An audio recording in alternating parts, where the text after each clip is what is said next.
episode 79 of Thrashcast. My name is Ken, and tonight I'm here with my two co-hosts, Jim and, of course, Jason Deville from All Father Metal, who's coming in here to sub for Billy tonight. So, guys, how you both doing? Doing good. Yeah, excited Great. to bang this one out. Yeah. Track by track. Crushers Exactly. of the World. We're going to crush this one. You betcha. Yeah. And as Jason just alluded, we are discussing the brand new Kreator album, Krushers of the World. So that'll With be a K. With a K. With a K, yeah. Yep. Krushers, There it is. Jimmy's got it right there. Awesome. So it'll be good. It'll be good. I'm sure we'll have a diverse range of opinions. Jimmy, you got that before it even was released, right? A few days or? One day, didn't you? Yeah, I Jim? got it Yeah. a couple days early. Amazon sent it. Nice. Nice. Nice. It's always cool. It's always cool. All right, so before we start, we'll just hand out our socials and stuff like that. So you can find us at our website at www.horrormetalsounds.com. You can also find us right here on YouTube, on the YouTube channel. You can look us up on Spotify. You can also find us at TikTok, and you can also find us at Rumble. So we're around. You can find us. If you do, give us a like, give us a support, give us a shout, send us an email or a message or whatever. We like to hear from everyone. Call you. Yeah, exactly. And of course. And follow Facts. as well. Facts. Yeah. I'm sure you Yeah. facts. We're actually on Twitter, but I haven't used the Twitter feed or X feed or whatever you want to call it in a long time. But we used to be on it way back when, but then it got toxic, and then we just stopped. Like, When wasn't it toxic? Come on. yeah, I know that, but we just decided not to. We have it, but we just hardly ever use the account. Yeah. And Ken, Yeah. 11.3, so 11,300 subscribers.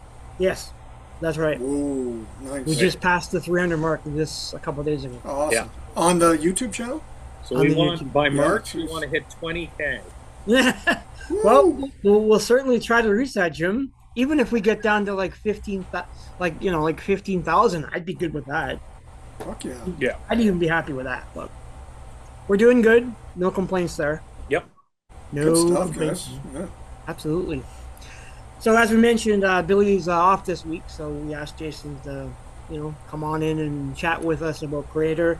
I know he has some opinions about it. I know Jim and I have opinions about it, but before we get down to the brass tacks of the album, we're just gonna talk about a few things here, like news and spinning, just some stuff that we've all been kind of bitching about on our group chats during the week, because I know we've all been chit-chatting about a few things. Jim, you got anything you want to get off your chest?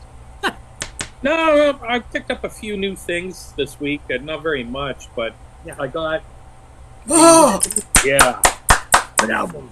holy cow. fuck yeah. I mean, okay. Do you like that one better than Universe? I do, but I've Yep. got Universe on order. So I had both of them on cassette. I still have my cassettes. So, Nice. but this is really cool. So this is the one they re-released last year, and it's Nice. got the sleeve. Oh, It's pretty great. cool. Like, all the Yeah. guys are there. I mean, holy cow! This album, DBC, Dead Brain Cells, out of I believe Montreal, correct? Montreal, yeah. Yeah, Is album. it remastered or is it the yeah. original? It's re-released. I don't know. It didn't say in it. I think it could be remastered. It Right. doesn't say. It sounds super good. Nice. So- yeah. Oh man, but you can stream it on like Apple Music and that, but holy cow. Like I gotta get these in my collection again, and it was just it's well done. It's by Hammerheart Music, so Oh, nice. Yeah. it's Yeah. well done, and these guys are just I mean, if you get a chance, like anybody out there wants to listen to some great Canadian thrash metal, this album is much more thrashier than the second album. Yeah, that's I right. think. Yeah. But the second album kicks ass too. So, oh man, I love this stuff. Dead Brain Cells, DBC, that's their debut album. So definitely check them out. And That I logo, think, that logo, Jim, is awesome. Oh, I love it. A I love highly that logo. underrated Canadian band, I would say. Yeah. Yeah, very much so. Yeah. I think the second one kind of has more of a Voivod kind of sound to it. Yeah. More technical and more kind Mm-hmm. of progressive. Bit more. And then they had that third one, which is fucking awesome. Like it came years later. Yeah, that The one's Universe. great too. Yeah. Cool. And I picked up the new Rage. Well, it's not new; it's new to me, but it came out in September of 25. But the pain in the ass with this is a great album, great band. This is a New World Rising, but like I didn't even know it was coming out till the day before it dropped. So I was like, otherwise I would have reviewed this. I mean, holy cow! But there was no press, no nothing. It just kind of came and went. But nevertheless, a great album. I think they've got like 20 some odd albums, and their last album from 2024 hit my top albums of 2024. This one here, I couldn't bump anybody out of my top albums of 2025. It's a great album, but everything I picked I like better than this. But still a great album if you want to pick something cool up. So nice. And then I'm just you guys brought it up earlier when we were talking. On Sunday, I'm going to go see the Megadeth.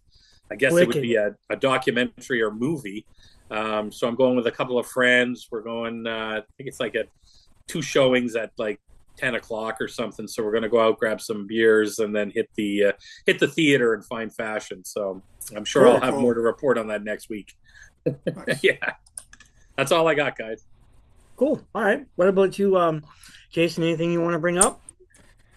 What do I got? I'm not really listening to too much. Oh, yeah, I've been listening to the fuck out of the new Megadeth, so I know. I told you guys, it sucked. Yeah, you were like, yeah. I hated it. But now I fucking love it.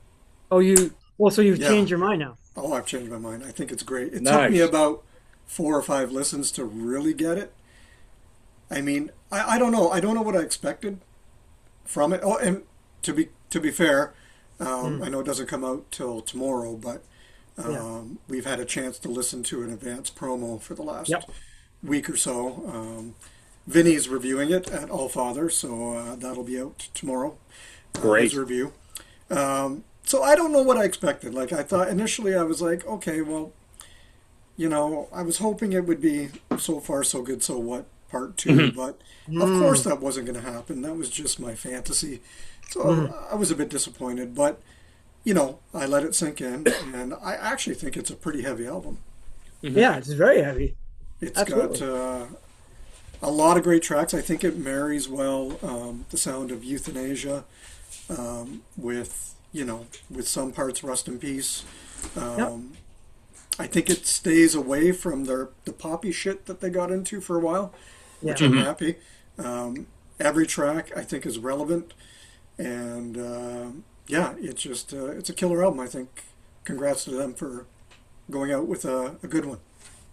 Cool. Yeah, I think I agree with you 100%. Now, Megadeth's if not one of my favorite bands, so I was kind of going in wanting to like it no matter what it sounded like, but I got to admit, it kicks the hell out of the last Metallica album. Oh, fuck yeah. Totally. It leaked out, so a lot of people have heard it, and I get a lot of people are like, eh. And, they share the same, I think they just have to listen to it a bit more, but there's a couple tracks on it, like, I mentioned one there, I can't remember what it is, Another Bad Day. God, that chorus just gets on my nerves. Yeah, I could see. Yeah, I agree. The last, there's so many good songs on it, but even Puppet Parade, when I heard it, I was like, okay, why is he using I wouldn't even touch the word puppet only because of Master of Puppets. So I don't know, and I get and the song's cool, and the titles, some of the titles of the songs are a little bit, I don't know, lame, but I love the album. Like Tipping Point. Tipping Point. I liked it. Yeah. Tip him over. I was like, well, I'm listening. I'm like, what about Breaking Point? Breaking Point would have been great. It has more balls. I like to that. It. Yeah, I like that much better. I would agree.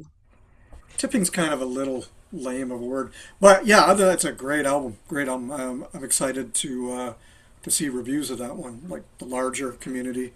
I didn't even know it leaked, so it leaked, eh? Yeah, I mean, we heard it. I know, it was out on a lot of people have heard it, so it leaked. A lot of people leaked out on some sites, so a lot of people about a week ago could hear it. Yeah. Yeah. Other than that, Kim and I went and saw 28 Years Later, the newest one. Yeah, I remember. On the weekend, and absolutely, we were sitting there watching it, and then 3/4 of the way through, fucking Number of the Beast comes on, and the most epic scene Wicked. ever in any movie ever. It's fucking fantastic. It Nice. makes the movie. I don't know if you guys have watched it yet or No, I seen haven't seen it No. yet. No. the clip. Oh man, it's amazing. So it was good to see that, and the whole theater. Everything I've been reading is like that is the scene in the movie, and people like stand up and clap. It's that good. It's like it's not just a That's song. even better, dude. It's Ray Fiennes, his performance. Yeah. Fuck man, with that song, like he's Yeah. actually singing the song along with Bruce Dickinson. So Oh, nice, nice. it's really cool, man. Really, really, really cool. Right. And then what else do we got? Oh, the Exodus song dropped. Yeah. Yeah. We're all in not in cahoots. Maybe we're in cahoots to not like it. I don't know. Maybe you Eh. like it. On the fence. No, I don't like it. I'm not a Dukes fan to begin with. I always like Yeah. Zetro, so Yeah, yeah, but I'll take Dukes. I mean, the couple of Dukes albums I do like, but this just feels like I don't know. I want to like it so bad, but it's like there's just a part of me that's saying like, man, we got to try a little harder. It just yeah, and I know they have 2 albums worth of songs out, so I'm hoping that maybe they just tested the waters with this one. It's not. It's a 5 or 6 out of 10, maybe, and that's me being just because I love Exodus so much. But I don't know. There's no solo in it. and then the last minute is the same riff Yeah, repeated Yeah. over and over and over, and I'm like, holy fuck, when is that gonna end? Yeah. Well, Jesus. even his vocals, I don't like because it's one tone all the way throughout of it. I just don't like it. I just Yeah. yeah. like I don't know. I feel like he's lost the plot a bit because on Temple of the Damned, I think his vocals were much better. Oh, getting you mean closer to Shovelhead Central. on Shovelheaded Kill Machine? Oh yeah, yeah, Double yeah, Headed Kill yeah, Machine. Yeah, yeah. Yeah, Shovelhead, he was good sorry. on that album. That album Yeah. was really good. Yeah, and like he had more of a Zetro rasp. With this Yes. one, it's yeah, not happy with it, but we'll No. see what happens. We'll see what happens. but and it makes me mad because Exodus is like this band that needs to like just man. They need to settle things down. Like the last album, Persona Non Grata with Zetro, was amazing. yeah, So I don't Absolutely. understand why, and I get it. It's not just Exodus; it's also him. It's just, but this whole juggling, it's just like, okay, what are we going to get now? yeah. Well, you know what? This leaves it open for Zetro Yeah, to do a fucking really great solo album yeah. and pick up where maybe. Well, he's Exodus, working on one as far as I know. Yeah, yeah, he is. Yeah. Yeah, So, and apparently he's going to sing Exodus songs live. Yes, yeah. That's yeah, what I that heard. makes sense for sure. But like the solo album, I'm really looking forward to because it's going to sound like Oh, I love him. He's a great vocalist. yeah, Yeah. He's one of my favorite vocalists. I mean, I'm looking forward to it, so yeah, yeah. I can't wait. That's all I got really. Yeah. Okay, cool. And just a side note there, Jason. Iron Maiden's done some great with shows and movies. They've got the song in that. Then they had the song "The Trooper" in Stranger Things. Yep. So That's right. Yes, good one. right Jim. at the end there when they're graduating. Oh my god, Yeah. that was just Yeah, so yeah, cool. yeah. And then they did, which was really cool, a few years ago, probably 5 or 6 years ago, they had "Where the Wild Wind Blows" in The Walking Dead. So I remember had that. a really Yeah. good because they were singing it like over the speaker to each other, and they kind of singing it to the. I was really really cool. So I gotta be honest, man. It's really cool. They're breaking into those songs because as soon as and I can't wait to see that. As soon as we get done this, I'm gonna watch that clip because as soon as the Trooper came on, I mean, I must have been sitting there watching Stranger Things. I was like, oh yeah, just this is awesome. Yeah. Well, like in this, they didn't. I think it's maybe missing 30 seconds of the song. Yeah. So it's almost the whole song, but Wow. apparently in the original cut, the whole song was there, like the scene, Nice. the whole song.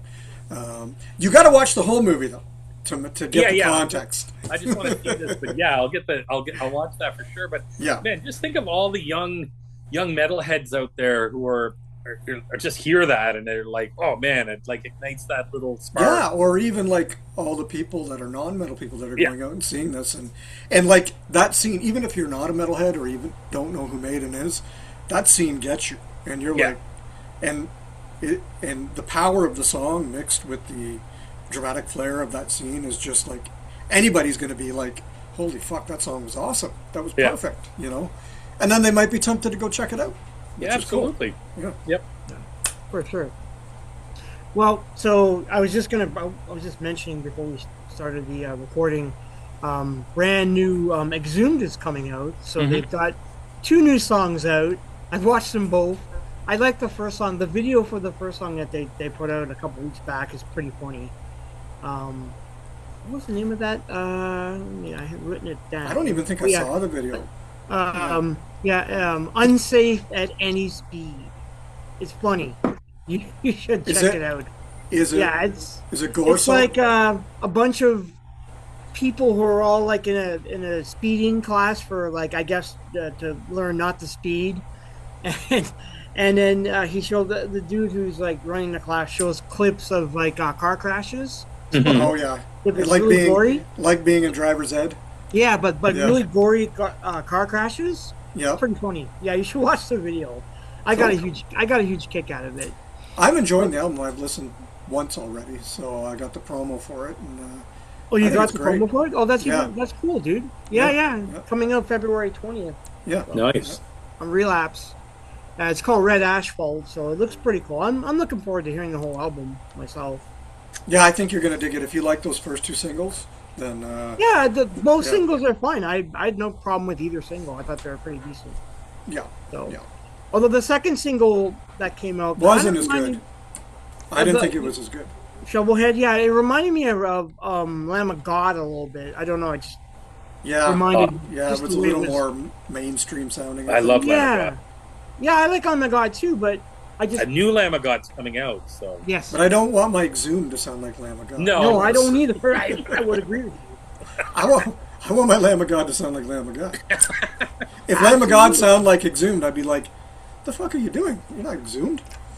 Absolutely, you're Lamb of God." That's a good point. So, okay. Well, when we get in the review, I'm going to talk a lot about that particular point right there. No problem. So one thing that I've got new that I've been listening to, I bought this like an unboxing day, and it's gonna kind of tie into our show tonight of Kreator. But I picked up Claudio Simonetti's Demons. The soundtrack. Great. I love this CD. I love the soundtrack, and I love Claudio Simonetti. So, and I've seen him a bunch of times in concert in Toronto. So, Italian horror cinema. Kim and I went and saw Demons 2 in Detroit. With where they played live while the movie played. Yeah, that's fucking awesome. Yeah, how was that? Did you have a good time? It was so good. We had a great time. It was in a really old theater in a very old district of Detroit, like a theater from like the 1920s, and it was just the perfect setting. It was so cool. Nice. Cool. Yeah, I'm a huge fan of Claudio Simonetti. I've always liked his work. I've seen him in concert with Goblin a bunch of times. So. Yeah, nice. Good stuff. And it kind of ties into one of the songs. Yes, it does. The new Kreator album tonight. So we'll get to that. So, like, before we get to the album breakdown, I just had a couple questions. I thought I'd keep it very light. And we'll go to you with the first question, Jason. So I just wanted to know, what I really wanted to know was about who do you think is responsible for the Kreator's beginning success as like a top-tier thrash act? Do you think it's like... Do you think it started with Extreme Aggression, or do you think the Souls? What's your viewpoint on that? Yeah, I think prior to Extreme Aggression, they were. I don't know. I guess at the time, like we're talking early mid '80s, bands like Destruction, Kreator, Sodom. I mean the Teutonic thrash. It was all kind of underground, right? But I think Extreme Aggression was the one that finally brought them notoriety over here. And I think it was mainly because of the video for Betrayer, which was played on MTV's Headbangers Ball. Like, I watched the Headbangers Ball every week because we had a satellite. I lived in the country. We had one of those giant satellite dishes at the time. And we used to pick up MTV, so I watched every Saturday night. Maybe it was Friday, I can't remember. But Betrayer was on regular rotation on MTV Headbangers Ball. Yeah. And, of course I knew who they were prior to that. And I think I had Maybe I didn't. Maybe Extreme Aggression was the first on my own. I can't remember, so long ago. But yeah, I think that was the one that really, really broke it for them. And then, unfortunately, they were only able to follow it up with one good album. And then after that, it was all downhill for me. But at least Extreme Aggression opened it for me to go back and check the old stuff. So I do remember Extreme was my first taste of them, and then I went back and checked out Pleasure and all the other 3 albums before that. Yeah, so Extreme for sure. Okay. Cool. What about you, Jim? Oh yeah, Extreme Aggression was the first one I got. I mean, it was kind of before that. Like, I think that you would be looking at them as imports in Canada. So yeah. Like at Sam the Record Man downtown Halifax, which was 3 levels, you could get stuff like that there, but it was super expensive. I think like Pleasure to Kill and that were considered imports, even though as soon as I got Extreme Aggression, I just got at the mall. Like I might have got it at Eaton's or something. What wasn't it on Capitol Records? Or? It was the Epic. Epic, yeah, that's right. Yeah. So that was the big thing right there. I mean, the cover art, the original cover art's really cool, but the cover art they went with is tamer, just a picture of the band, and that was by design so Wilco and everybody would carry it. But I got to be honest with you, as soon as I got that, I had a friend who would go down to Florida like on his vacation or whatever in March break, and he'd hit the record stores down there and bring it back, and we would just make tape copies. And I mean, like that's where I got all my Pleasure to Kill, Terrible Certainty, and but I mean that album there, Extreme Aggression, just blew me away. And the next album was Wicked. I agree with Jason for a couple of them there in the '90s. Like Renewal, for me, kind of sucked, and I don't even want to really talk. Endorama wasn't bad, but I then love coming Endorama. back to Violent Revolution, Enemy, and one of my favorite albums of all time is Hordes of Chaos. So, and I loved Hate Uber Alice. I loved The Change. I think they picked up, and this new album we're going to be talking about has widened their fan base. I'm getting messages from people who aren't into thrash, especially Teutonic thrash, who thought it was really, really heavy in that, which we all know, like, the newer albums by Destruction. I mean, Sodom was my number 2 pick of the year. That album just killed. But like a lot of these fans that like a lot of more softer, lighter stuff really are getting into Kreator a lot more with these last 2 albums. So, but yeah, I agree. Extreme Aggression, 100%. Yeah, see, for me, it's Coleman Souls, but yeah, I just they're both good albums. Like equally, they're fine. I just kind of thought when Coleman Souls came out, they kind of hit their stride. Mm-hmm. Well, changing the sound, there was a lot more melody. It was a lot more melodic, and the blend of like the melody and some of the songs slowing down a little bit, still aggressive. I was thinking that maybe that album is where they really started to change the sound moving forward. I don't think they've ever. Ken, did you like the addition of the guitarist from Sodom? Yeah, Frank Blackfire. Yeah. Frank is great. I love Frank. He's awesome. I mean, he was only on the one album, but I mean, but he was great on that album. Has a lot of really, really good songs. Like I love Terror Zone. It's such a great song. Well, I don't think anybody really wanted to be on Renewal. I'm joking, but well, I like Renewal as well. I'm a bit different than you guys. I like every era of Kreator. Yeah, there's something different, but people bitch about Millie and he's doing this, he's doing that, blah blah blah. But the bottom line is the band has never stand still. They've always changed every album. They've never stayed the same. So all right, yeah, I agree. Let's get into the album because I think we're going to have a lot of the similar talking points. Yeah, probably. Yeah, we will for sure. Yeah, unless did you have a follow-up question too? I had 2 others, but the Melodeath question we can discuss during the album itself. That's fine. And then the last question, I will ask this one because I think it's kind of interesting. What do you guys think of like Sammy? I can't even pronounce his last name. Scenario, I think. I'm probably butchering that. Cernio, yeah, that's what I did. What do you think? Do you think he's responsible for the modern Kreator sound? What do you think, Jim? You think he is, or Absolutely. okay? That's what. Yeah, I think he's. It's kind of like a little bit of just some new life, and I think it's. I think Millie's voice really plays off of the music. I think you're getting like you get.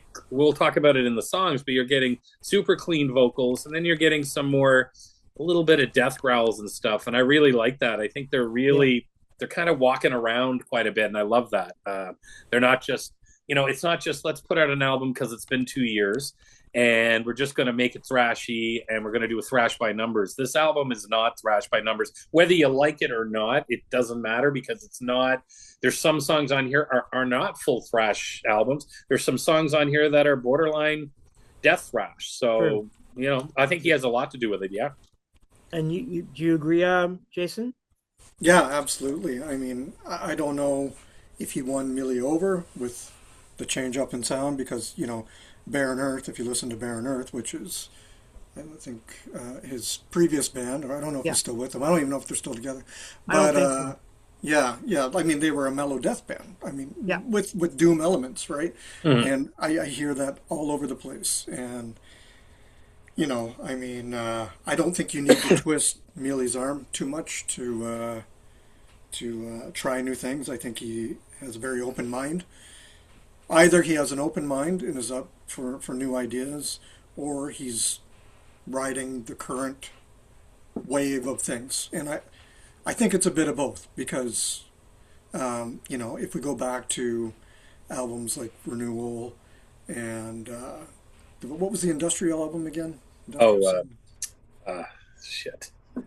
what The Create industri- album, the industrial sounding renewal? one. Well, renewal is their kind of industrial. Was it? Yeah, that Yeah, one. it's renewal. I mean, at the time, I think industrial metal was huge. So kind of Yeah. a coincidence that he threw out that album. I mean, so and like I don't know. I think it's a bit of both. I think Mealy is up for trying new things, and I also think he tries his damnedest to be relevant. Yeah. I would agree. Yeah, that makes sense. I mean, I 40 years. sorry. I wish Sammy wasn't in the band, to be honest, Okay, because if he is the influence, then I'd rather my creator without that influence. that's fair. Fair enough. Fair enough. All right. Well, we'll jump into the album. Right. Might as well discuss it. The opening track, Seven Serpents. Jim, we'll go to you first. What are your reactions to the song? Just one sec here. Yeah. This is great. Oh man. So it was this was what the first single released on September 26th. Yes, it So was. Yeah. this Yeah. was the song that got everybody kind of pretty excited about it, and I think Mhm. it kind of maybe it might have brought my hopes in a different direction because this was pretty thrashy. So for me, I mean that it starts off with that cool riff. It's got a sort of a lighter intro, but then in about 50 seconds, that chug picks up and the song gets super thrashy for me. Like it's a minute and 5 seconds before Millie's vocals cut in. It's a heavy track, and I Yeah. love the sort of chorusy thing that snakes in human form. I love that. It just, oh man, Yeah. it's wicked, and it's got great gang shouts in it. At 340, it's got that heavy riff that leads into a solo. I just think it's one of the heaviest songs on the album, and I think it was smart releasing this as the first single. I really, really enjoy it. Cool. And what about you, Jason? What are your thoughts? I think it's a good song. It's a well written song. It Okay. does what it does well. I mean, it's a track that I could hear at a European festival. Everybody holding Yeah. their beers high, getting drunk, party kind of not really a party song, but like a feel good song. See, Kreator is this feel good band now. That's what bothers me. That's what bothers me. And Hey, like yeah. in a way, like the song is just it's Arch Enemy meets Amon Amarth, and more so Amon Amarth on this one. The riffs are ripped off, completely ripped off from Amon Amarth. Like they're a lot of the riffing in this particular track sounds could. If you go back and listen to the old Amon Amarth, I'm pretty sure you'll find a lot of the riffs in that one. But I mean, they do it well, so I mean, I Mhm. can't complain there. But again, I just don't want my creator to sound like arena rock, And Amon Amarth and Arch Enemy to me have entered that realm of kind of arena metal. It's glossy, it's Yeah, melodic, there's a I sheen believe. to it. It has like this big nuclear blast production that I just Right. fucking hate these days. I mean, unless it's bands like I don't know. There's some bands that it works well with, but for a band like this that I'm so used to being raw, everything that I love about them was raw and chaotic, and this is just the antithesis to that. So if I were to compare it to early Kreator, there's nothing to compare. Like this is, True. as I said, the antithesis of Endless Pain, where that was a lo-fi kind of razor wire assault of an album, and this one's just kind of overproduced. This song overproduced and really, really precise. Like it's like every riff was really, really, really thought about. I mean, again, they do it well. I can't complain there. I mean, if I'm in the mood for this kind of thing, because sometimes I do find myself in the mood for newer Arch Enemy or Amon Amarth. I don't know. Sometimes I get the itch. This might scratch it, but for Oh, the I most never part, get the itch for new Arch Enemy. Oh, man. I didn't even Yeah, buy no, I that. mean, I no, guess I'm not going to say new, but I'm going to say like Angela Gossa Yeah, era. yeah. You know, yeah, yeah, yeah. Yeah, I get that. I get that. I mean, I like the song myself. There's elements of like Phantom Antichrist on here. That's the Hmm. vibe I get from the song. I Even some actually, Enemy of God on here, I get. yeah, a little bit, Yeah, a little bit. Enemy God's one of my favorite Kreator albums as yeah, well. But you get bits of it. You get elements of it. yeah. I actually like the gothic kind of choir in the background towards the end of the song. I just like it. I like that stuff. I like it in Celtic Frost. I like it here. So for me, I'm okay with it. For me, it's not the most frantic of songs to open up an album. I think it's decent. I think that where people get into it is probably just the chorus itself. Like the chorus is really catchy and like you just said, Jim, snakes in human form. Yeah, Oh, yeah. that line alone, it get perked up my ears when I first heard it. So Yeah. I dig it. I dig it. I can understand why some people might not like it, but I mean, your mileage is going to vary on this album. I think you're Well, either you know going to, what? yeah, I think that Jason kind of made a comment that I really now I'm going to start rethinking my life. So he made no, but he made a good comment, and that is Kreator used to be more. This is less chaotic. So when I'm yeah, going to listen to thrash, it's true. That's what I think attracted all of us to early thrash metal was, regardless of the band. Like my favorite album of all time is Kill 'Em All, is because it was so chaotic and it was so raw. He's got a good point there, Jason. There's points for you on that one. well, and I was just thinking about this, Jim. I was like, why does Celtic Frost get a pass for me with Cold Lake, but I can't give a pass Mm-hmm. to Kreator for trying something like this? Right. You know what it is? It's because I liked What's that? glam. I liked glam, and they married the Celtic Frost they did.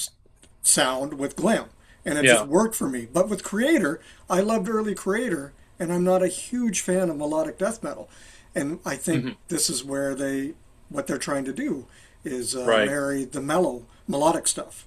Like the early In Flames and shit like that. I never liked that stuff, so I Wow. think that's why it doesn't get a pass for me. Funny, I Cool. love Not that I'm Same with close-minded. me, especially early in Flames. Yeah, me too. Yeah, yeah. So, yeah, but yeah, it's just how it is. I mean, I've seen the comments online. There are some people who are like, "Oh, this is not raw. This is not Kreator." Blah blah blah blah. I mean, again, And it's not, but it's not about that for me. I could care no, I less. know. I'm not You saying it know, is, dude. I'm just saying. I was just mentioning. Yeah. like they could have the production they have now, Yeah, like this glossy nuclear blast, like just fucking perfect production, but hmm, still have it be Kreator. Like it's not yeah, Kreator Yeah. anymore. It's not. It's just not Kreator. Like okay, fair yeah, you enough. get glimpses here and there, but they're fleeting. Like one song maybe has a good 20 seconds of kind of old school Kreator. Like that is really abandoning your roots to the nth degree, in my opinion. True. Fair enough, dude. Fair, man. That's fair. But like Um, it's a lot of people complain about the overly polished production. That's Mm-hmm. not my issue. Like mhm. I think if they were to remaster Extreme Aggression or Pleasures, to sound better, it would be just as good to me. Like, Yeah. it's not necessarily the production. It's just as we talked, as Jim mentioned and I mentioned, it's the chaos of those early albums are the real calling card. Yeah. Yeah, I mean, of course, Pleasure to Kill is one of the. It's what we launched Thrashcast with our very first episode, and we love that album. It's just so in your face. It's raw. It's aggressive. The lyrics are offensive. It's got everything you want for like an underground thrash record. So obviously, starting from there to where they are now, there's a huge leap of the kind of modern sound. I would agree with you guys. I'm not disagreeing. I'm partial to some of these bands that you're bringing up because I like In Flames, I like Amon Amarth. For me, I don't mind it. I guess for me, in my mind, I can live with it. But do you guys think it's like Mealy, like every album, he's just trying on different costumes to see what fits? A little bit. I think he's tweaking it. I get the feeling he's tweaking it. So I loved Hate Uber Alice because I loved the fact, and I loved the song there with the girl in it that with those chainsaws in the video were wicked. I can't hold on here. It was so good. I mean, it just blew me. Midnight Sun. I like the sort of the comparison and the difference of her voice and his voice. Anyways, it was really, really cool. But I get definitely how you feel, Jason. I feel that about Metallica more than I do like a Kreator. I find Kreator, for me, tweaked it just enough that I don't mind it. I like it. I'm a huge melodic death fan anyway, so like I love Children of Bodom. I love Black Dahlia Murder. So I like In Flames, especially early In Flames. So I used to be, especially Dark Tranquility, but I found as I got older, I grew out of it, and I try to go back, and I don't know, something just doesn't click with me like it used to when I was in my, 30s, early 30s. But. So we'll move on to the second track, Satanic Anarchy, which I like a lot. I love the video. When I saw the video, obviously I'm, my horror roots and loving Clive Barker and Hellraiser. I loved that. I thought the video was great. Yeah, just because it had all these errors of the Hellraiser movies, so I thought it was kind of neat. I like the song quite a bit. It's in your face, but I'm not sure you might agree with that. We'll start with you, Jason. Did you like the song, or what do you think of it? I mean, it was cool. It was a bit more fast-paced, a bit more of a thrasher. I think it tries to reclaim some of the old blasphemous image they used to have. Yeah. The name obviously speaks volumes to that. It features some really cool, like, heavy-ass riffing, thrash riffing. But then you get that big melodic chorus in the middle that just undercuts all the aggression that it built up, that was building up at the beginning there. And then it turns into another, happy-sounding arena festival song, making it feel more celebratory than threatening. And that's what bugs me. I mean, there's some. I think this song in particular, I was trying to be like, what's it sound like? Because this album in particular, I was just constantly like comparing it to different bands. But this one has some moments of destruction. I think like modern era destruction. Yeah. I hear a bit of like Temple of the Damned, Exodus in there. And it's a competent song, but it just feels again a bit safe, and it's cool. I think it tries to capture the channel the spirit of like an early track like Flag of Hate, and it was cool. That I feel like maybe the Satanic lyrics were thrown in a bit more for the merchandise than they were for any. Well, they real, real hey, purpose. I'll take it. It's like Walmart Satanism to me. Yeah, okay. Yeah, fair enough. Jim? Walmart Satanism. I like that. I liked it. I mean, it's the third single, was out on December the 5th. It's got a heavy thrash groove, but the melodic parts I actually really like. I don't know. Maybe I'm getting old and lazy or something, but I'm liking how catchy some of these thrash songs are, and I'm like, You know what? Just go listen to Amon Amarth. yes, 10,000 times better. The yeah, same yeah, riffs. 100 times yeah. better than this. Every Amon Amarth album blows this out of the water. Well, wait a minute, wait a minute. I'll argue one thing about that. I love the band too, and I own all the records, but I find, yeah, they're a bit static now. Well, yeah, they've been doing the same recipe for Mm. Yeah, that's years. my only beef. So I'll argue on that one with you, dude, because I love them too. I think they're a great band, but I kind of think, yeah, the last two or three albums are all kind of samey. But then Not you got much. Kreator Yeah. recycling those riffs that you're already Well, sick of. well, maybe, but I don't. Dude, I'm sorry to tell you, but when I listen to Kreator, I don't. Amon Amarth doesn't come to mind. So Really? no, not Holy really. shit. No. No, not for Go me. back, man. Like they're oh man, it has that epic like chugging like fuck we're on the Okay, seas epic. with our Yes, oars like will argue the totally epic sounds like part. that. I will agree with you there. Yes, there are some, I guess, similarities, but I don't know. I don't. When I listen to it, I don't. Like Amon Amarth's The Kings of Melodeath.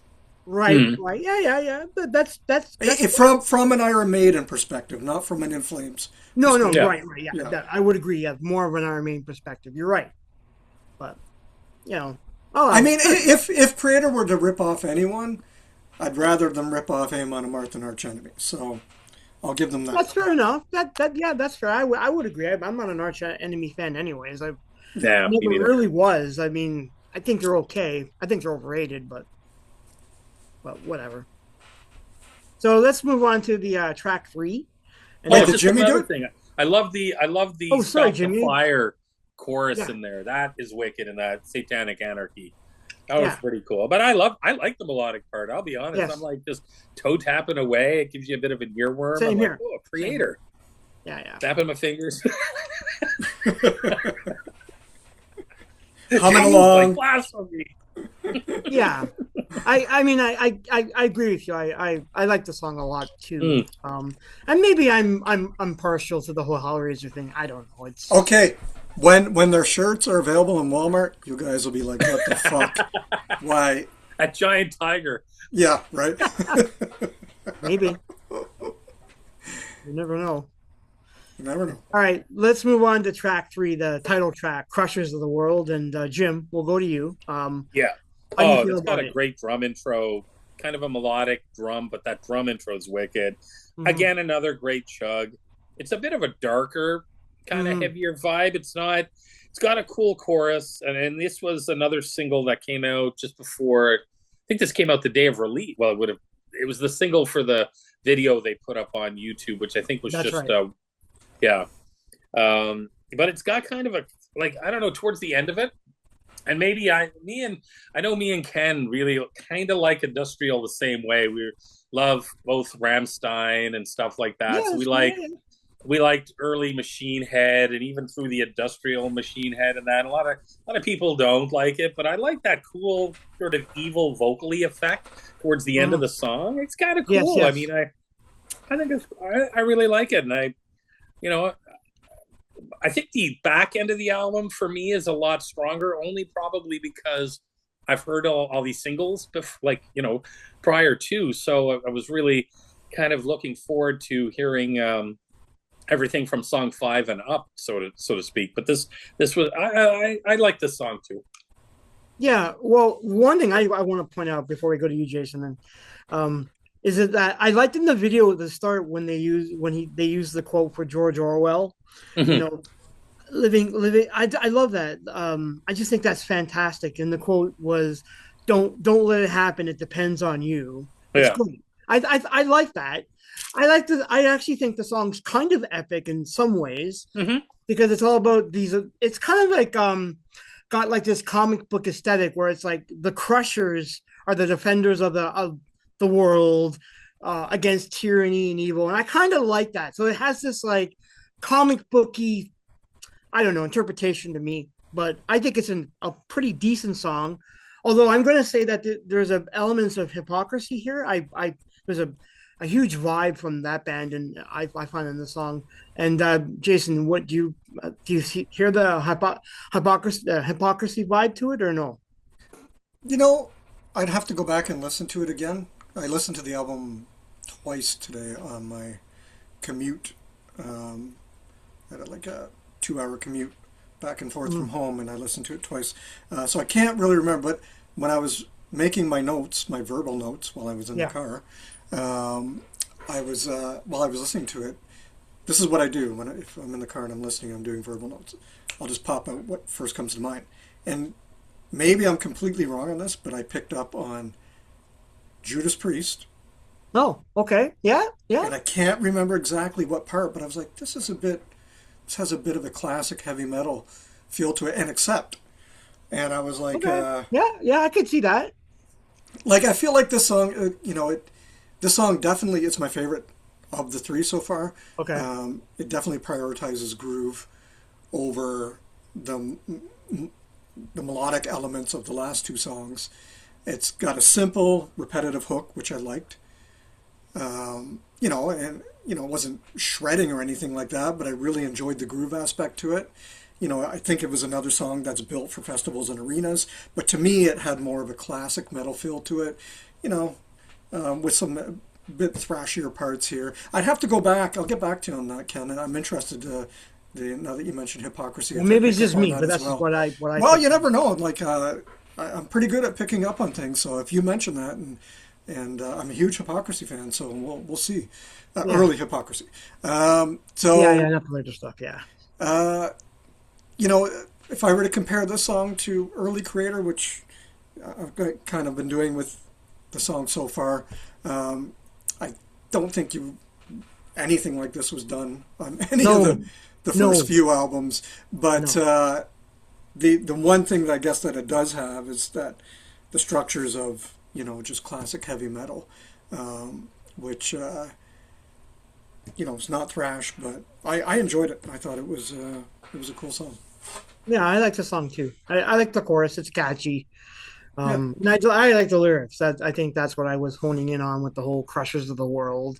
It's kind of neat. But it's funny you mentioned like Accept and Judas Priest. I could see that because that's the kind of song that both those bands Mm. would write about. So I was like, yeah, that's actually I didn't think about it at the time, but now that you bring it up, it does make sense. That's a Yeah. really good Yeah. comparison to both those two bands. But I think it's a decent song. So track number four, Tran Oh, Palace, one of my favorite songs. And for me, like Did anyone translate this? yes. Palace of Tears. Palace of House Tears. House of Tears. Okay. Yeah. Yeah. But so they tied it into the movie Suspiria, which is a classic Italian horror film with, directed by Dario Argento, which I, Coolest thing about this album right here. what's that? This is the Yes. coolest thing about this album. Yeah, I love yeah. this. Yeah. That's why I brought up Demons because Yeah. Yeah. the connection to the Italian horror scene. The video is great. I like the song too. Um, I mean, I liked elements of the kind of the haunting, like Simonetti kind of style score that they interweave into the song, which is great.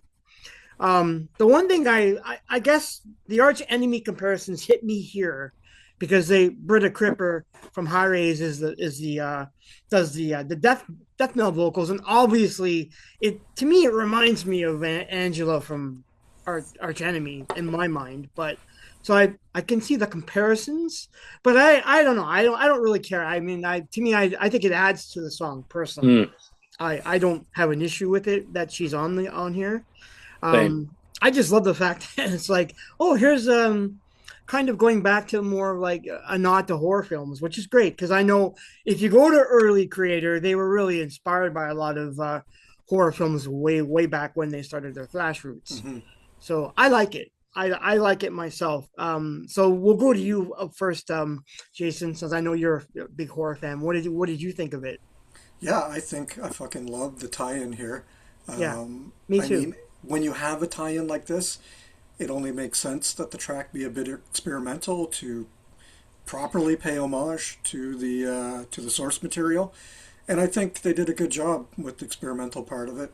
It's not my favorite thing. Like, I mean, to me, it has a Cradle of Filth or Moonspell type dramatic gothic, pushing that vampiric aesthetic that Mealy seems to be so fond of over the last decade or so. I mean, it's cool. I think they did a good job of capturing, I guess, the mood that I would expect for the source material. But if you were to have played this song to any fan in 1986, yeah, they would have been like, they would have been like, "What the fuck is this?" Yeah, you're right. I agree.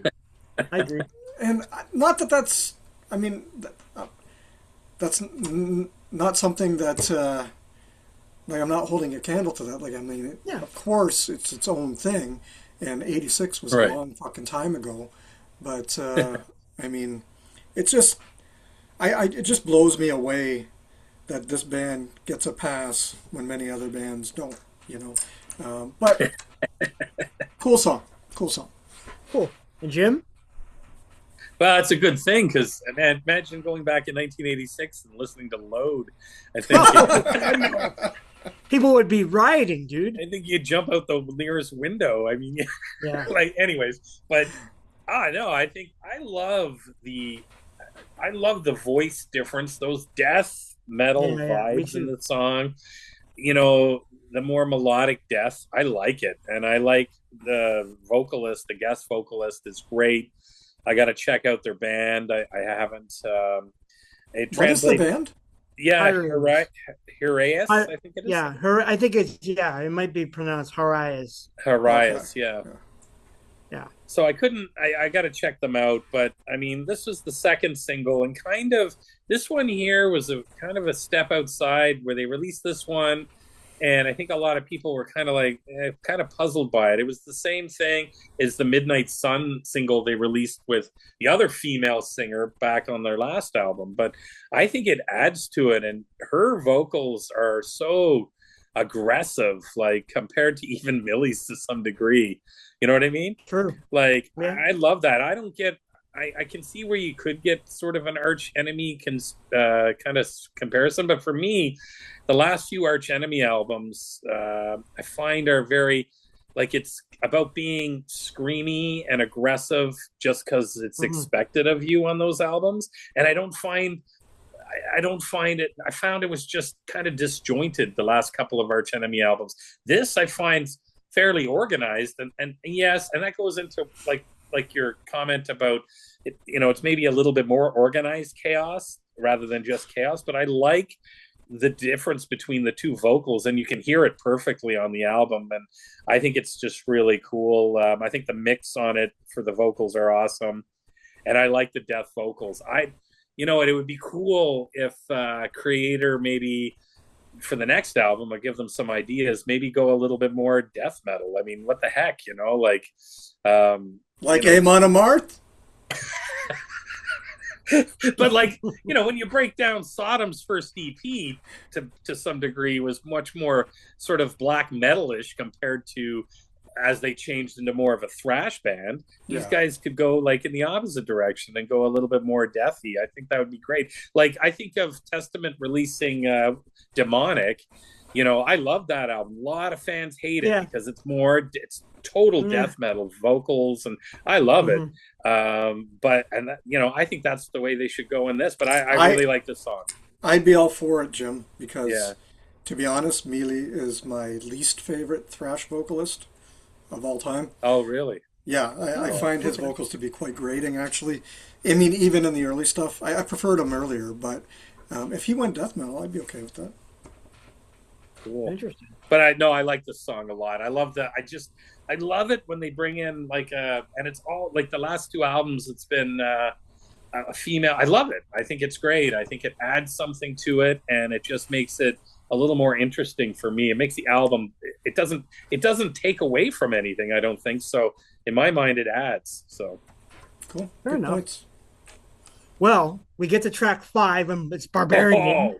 Kind of an all-out thrasher. Yeah. Jim, we'll start with you. What's your thoughts? So this and the next, the next 3 songs after this. So this and the next 3 songs are just, for me, are awesome. I find the album I mean, maybe because I heard a lot of the singles obviously earlier. Mm. I never heard Barbarian, so I thought it was just a great chorus. I think Millie's vocals on it are pretty heavy, and it's got, for me, this song, and I maybe, Jason may not like this, but I find this song has a little bit more old school, before like extreme aggression and going backwards, for me, vibe. I don't necessarily think this song would fit on any of those albums, but it reminds me of more of that original Kreator sort of vibe, and that there's nothing wrong with that, because after you, and I get what Jason's saying. Jason's from track 1, 2, 3, and 4. There is a lot of experimental stuff on here compared to what Kreator should technically be. This, I find, is just, okay, guys, we're back here. This is what we're gonna do. So I like it a lot. I think it's one of my favorite favorite song on the album. One of them. See, I think the song's good. I have one caveat to it. I hate the barbarian. Like he I love it. repeats that. I don't know. After a while, it's like, can you come up with a bit better of a lyric, dude? I don't know. That's just my thought, but I like the song too. I like I just think it's a nice thrash song to some degree. You get back to more of the basics. It's not classic Kreator by No. any means. I don't know. I like the lyrics. I like the whole kind of the line that what he says, rise to power. I think that's kind of interesting. There's a scream he adds on that towards the end, which I kind of think is kind of neat. I like it. I think it's a good song. And Jason, do you think this is copacetic with you for like a thrash song? Uh, I didn't think so. it's obviously the most aggressive track on the record. Right. Finally, they strip away some of the melody for some real damage, but the damage is fleeting. I like it. It's simple. It's primitive. It's angry. It has, it's probably the closest we're going to get to Pleasure to Kill at this point. But there was one interesting thing about this song. When it started, I was like, fuck, what does this remind me of? And I really did. I was like, this is great. What the fuck is this? And then it popped in my head just automatically as this one passage. There's a couple of riffs. War Ensemble. There's one part of this that's a complete rip-off of War Ensemble. Like the phrasing, the pacing, the everything about it. I rewound it and I'm like, burial, blah, blah, blah, blah, blah, blah, blah, blah, and I sang War Ensemble over top of it, and it was fit perfectly. And I was like, holy fuck, they ripped off War Ensemble. Like, go back, 100%, they ripped off War Ensemble. Maybe not intentionally, but that's an incredible song. A good song to rip War off. Ensemble's a great song. Yeah. So I was hoping it would continue in that fashion. I mean, I'd rather go listen to War Ensemble, but I'm like, okay, we're here. Let's do this. But then they just took it in a whole other way, a whole other like arena rock shit. Like everything that was great about it just disappeared in the last half of the song. Right, I mean, I was like, fuck, dudes, come on, man. Like, can we just get one song that rips all the way through? But when it did rip, it ripped good, but it didn't rip long enough. Okay. Well, then I'll challenge you for this. The next song, blood of our blood. Don't you think that's a pretty good balls out thrash all the way through? It's up tempo. It's not thrash. It's up tempo. I don't think it didn't meet my thrash standard. Where it is up tempo, it's also highly melodic. Unfortunately, the guitars are constantly harmonizing, and the strong structure I noted was like very verse chorus pop metal, and I mean, there were some cool aspects to it. What I picked out to be cool was there was a bit of like Iron Maidenish feel, a bit of Halloween feel here and there, a slight nod to power metal in some of the parts of the song, but I mean, it was good. It was I think these two songs, well, the last, hold on, let me go back. Krushers of the World, Barbarian, and Blood of Our Blood were my favorite songs on the album. Okay. I think it's a good song. I like the song personally. I like the Yeah. chorus. I like the chug because I like the chugginess to the song for me. The solo I think is pretty good, but then I find a lot of the solos and leads pretty solid for my taste. But Jim, let's get your thoughts here. Yeah, I mean, I get a Slayer vibe in a song coming up. Okay, I yeah, get a I know what Slayer you're vibe talking in a about. song Yes. coming up, but I like. I thought this was. Yeah, I thought this was pretty aggressive. I Mm-hmm. thought it was more like a continuation of song five, where they like, Mm-hmm. okay, we want to continue with more. I mean, it is definitely more up tempo, but at least it's definitely heavier. One Yeah. thing about this album is I find a lot of the intros are a lot slower and a lot more. Yeah. They're really Yes. depending on a melodic intro for a lot of the songs. So this one, it didn't have that. It was kind of aggressive right out of the start, and I definitely like that. So. Fair enough. So, well, we'll dovetail that into combatants, which is, I guess, in a similar vein. We'll stick with you, Jim. What's your thoughts on track 7? Oh yeah, no, I mean I like the song. Again, this one was one of the ones that comes in with a bit of a softer intro, Again, yes, you yes. know, and then only for about 20 seconds, and then it kind of rips into more of a heavier chug. This one's a bit darker as well. I think it's a pretty cool song. It's a little darker, and it has a pretty good. I like the guitar solo in it. No, I like this one. This one's one of my top part of the album for me. I like this one. Yeah, I think it's a solid song too. And Jason, what do you think of it? Yeah, it was a cool song if you're looking to satisfy that Sabaton or Powerwolf kind of Okay. craving. I mean, the song that genre, I call that genre war metal because they're Yeah. especially Sabaton. This song is definitely about that thematically and also musically. It sounds like that. So it's just like marching rhythmic track that feels like a bit of a military anthem. The lyrics are "We're brothers, brothers in arms" type thing, and it's cool. But Man of War. It's kind of like Man of War. yeah, yeah, and again another kind of festival song in the Sabaton vein. Not Kreator to me, but it was okay. Well, it's kind of like a mid-pace cruncher at most, at Yeah. best. Yeah. I think the chorus is okay. I don't mind it. It's not a standout track for me either. But I don't mind it. I think it's fine. And the one thing I wanted to point out, guys, is that at least all these songs aren't super long. No, no. So Yeah, it's the album's quite short. Actually. yeah, which is what I like because I think if they were any longer, people would be bored to death of it. Maybe I think they might be bored to death. So I Yeah, think it's the better song, to be straight to the point, I guess. right. And, That's my yeah. my point. Like get right to it, and then you don't have all that filler. Like listen to the 72 seasons where it's just so much of Oh my God. yeah, exactly. That's exactly it. Like, can you guys like cut the song down? Or even Iron Maiden, modern Iron Maiden's the same. It's like, dudes, you can do a 5-minute song and it can be really good. It doesn't have to be 8, 9, 10, 12 minutes long. That's what makes I think that's one of the things that makes the new Megadeth album so great. It's like they just get to the point. Yeah, And every they track do. is It's very just, short. yeah. Yeah, I would agree. I would agree. And I fucking love that. It's like, let's move on. That one was great. I want to hear the next one. Let's go. Yeah, that's the way it should be with some of these. Yeah. Yeah. So Jason, then psychotic Imperator. What do you think of it? Because I think this is what Jim was alluding to the Slayer vibe. I don't know. I got out of that. Yeah. What do you think of the song, Jason? Yep. Oh, are you going, Jim? Or me? No, Who's Jason. Okay. No, you go. Yeah, I thought it was cool. It's quite cinematic Yeah. with those choral samples, and there was that kind of haunting middle section.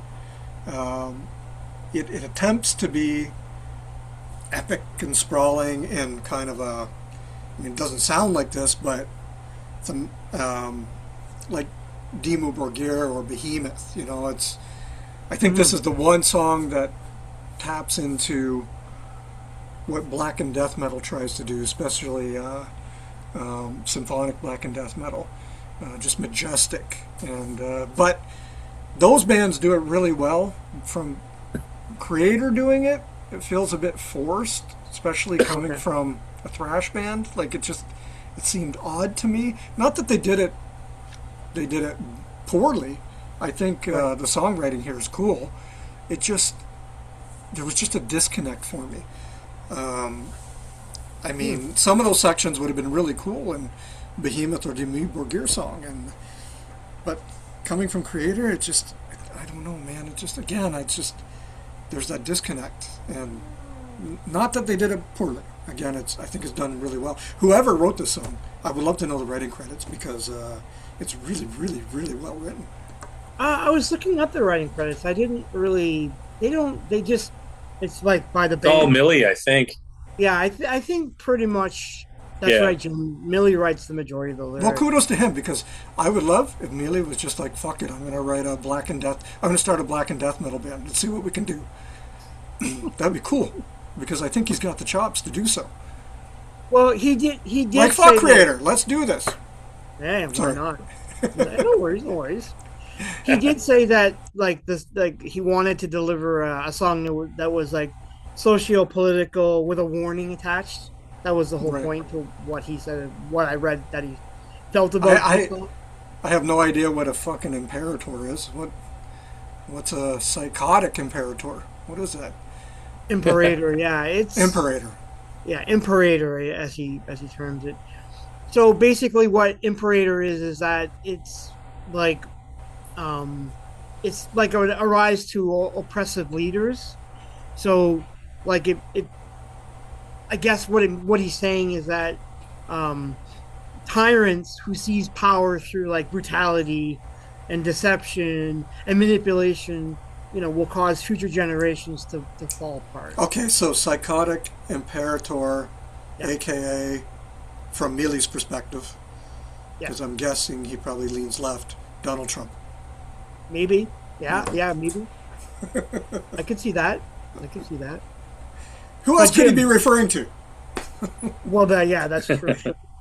Jim, before this gets off the rails with the song, what's your thoughts? I mean, I think you said you wanted the Slayer vibe you mentioned. Yeah, I got sort of the feeling from the Imperator being maybe the second in command, so he's a psychotic right hand of maybe Emperor, you know what I mean? Or somebody who's like the right hand of Donald Trump. Yeah. That's what I get from it. So maybe somebody who's psychotic, and just I got from it. I think it's pretty good writing. Yeah, I agree. It's probably my favorite song on the album. I like it's got more of a traditional metal sound coming in. Like I find it's a lot more traditional in the intro, and then I get a massive musically only Slayer vibe from this. Yeah, that little riff that they throw in there. Yeah. Yeah, that's obvious. Yeah. It's a nod to Slayer. You could hear it. Not a vocally though, because obviously Billy sounds nothing like Tom, but still, yeah. No, you just at 139 you get that little they just throw it in there. It's like, yeah, I get it. It's like you're talking about Slayer. Okay. And that 55-second riff that kind of leads into a thrashier chug. I think that for me reminds me a lot of a Slayer. So, but yeah, I get that total vibe from that song. I also get like shades of like Indorama. There's little elements in there. I could see like they go back to that template. Maybe it's not that I hate Indorama. It's just with such a change in their discography. That's it. Yeah, because it's like gothic metal and it's not the same. Yeah, but I get that. So track number 9, we'll do Death Scream. Jim, give us your thoughts on it. Yeah, I mean this is kind of an interesting song because I get the feeling they were like hitting song number 9 or whatever, or when they were writing this. Okay, we need to do something maybe to try to really give it a bit more of a punch on the album. That scream intro, the heavy vocals, they sort of have that the death scream. The chorus is pretty good. I a 205 that heads into a wicked chug, and you really in this, I wouldn't say the bass line is much more noticeable throughout this whole song compared to the other songs. So finally we're starting to hear a little bit more open bass kind of riffing and just a bass line that's a little bit more recognizable. So yeah, it's a pretty good song. It's not one of my favorites, but it's still a pretty good track. Well, Britta, they bring Britta back for the death scream. Yeah, that's her back on it. So I kind of like it. I like how they utilized her here. Death scream. Yeah, it's not like I don't know. It's a simple song, but yep. I like it. I don't know. I didn't find any of it boring. The chorus is catchy for my taste. I like the death metal growl in the background. I even like the transition at 225 that goes into the solo. Yes. I think it's pretty solid. I like the song. And Jason, what are your thoughts on this one? I like the opening scream. That was cool. Like the opening scream? Yeah. Young Millie. If this were young Millie, it would sound like he was tearing his throat apart. But Millie in 2026, you can kind of like he's using proper technique. Didn't have as much balls to the scream, but it's still cool. I like that they tried to keep the BPM quite high throughout the whole song. Reminds me a bit of Sodom, this song. Kind of a straight ahead death thrash track. A bit of Vader in there, a little bit of Vader in there. Yeah, I can see the Vader. Yeah. I can see that. The song title's cool too. Reminds me like, it has a bit of a Priest feel to it, death scream. I don't know what the hell the song's about, but apparently it's about a death scream. And, actually, the song basically wants to critique society, the idea of collapse and misinformation, paranoia, the digital age. I think they're trying to refer to the digital age. Yeah. How it's like there's a moral decay with where we're headed, with the way the world's going. That's what I interpret out of the song, but I don't know. I guess everyone will have a different opinion of it. So we'll move to the last track, "Loyal to the Grave," and Jason, we're going to stick with you. What do you think of it?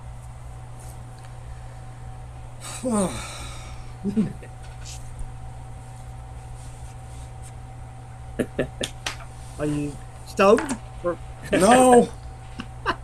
He's so excited he can't. Yeah, I know he is. I fucking hated this song with You every didn't like the song? No, I loved it. ounce of my being. I like the song too. It sounds like post 2000 In Flames, yet not as good. I hate ripping into shit like this. It's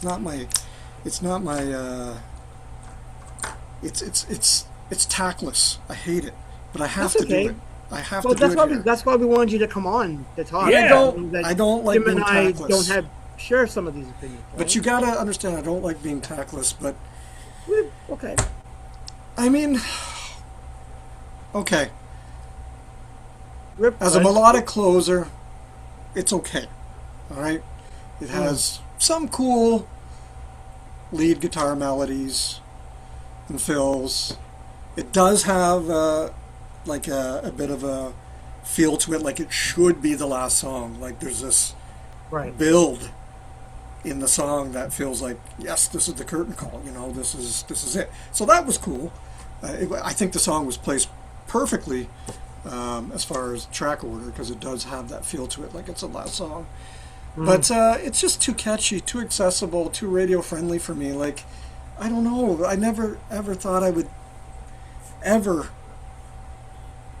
see the day where one of the Teutonic Three would ever have a radio friendly song. And it breaks my heart. And thank God we still have Sodom and Destruction doing it right. I mean, just a total departure, Yeah.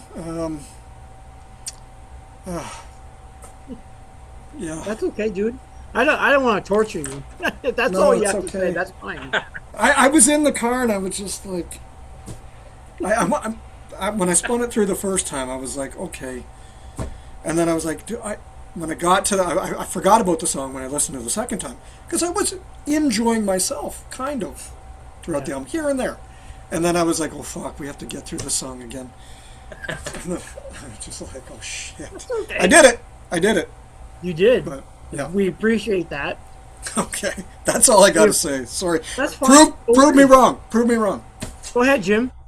Yeah, well, I mean, I think it's a great end of the album too. It's definitely like I wrote that this could have easily been on the last album. So Yes, this I could can have see been that, on yes. Hey Uber Alice, and I don't know if that's a good thing for Jason or not, but because I don't think you were necessarily a fan of that, but I was. So I really like the difference in the musically, how musically different this song is. But that sort of classical, that kind of classical intro, and then it kind of at 3:39 it comes back, like with the chorus. I love how the song fades out too, because it is sort of an anthemic song. So Yes. the build, like you said, is what happens, and then to fade it out is kind of cool rather than just have it come to an end. The vocals are really clean in this, and I don't mind it. I mean, this is definitely not for anybody from 1992 back, who are original Kreator fans.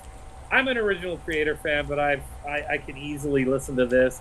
But I get where you're coming from with it, because it is definitely a step outside. You make a good point when you say, like, if you want to listen to symphonic metal, if you want to listen to Iron Maiden, or if you want to listen to Sabaton, you go and listen to those bands. I totally get that. I like the change on it. I like the sort of maybe the guts to bring this out. And I'm the worst. I will tell you 1,000 times over. If we talk about Megadeth Risk, I will piss on it all day because I hate it. If I want to talk about anything past Justice album, even the Black album, I have a lot of problems with Metallica.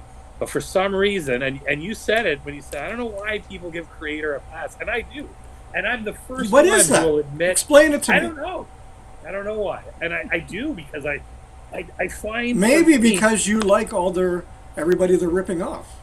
But quite possibly that could be in my sort of psyche to some degree. But I just wish, I mean, if anything sounded remotely like this on the last Metallica album, I'd probably be like, oh, okay. But I don't know. I just I definitely give it a pass, and I like it. I think it's a great way to end off the album.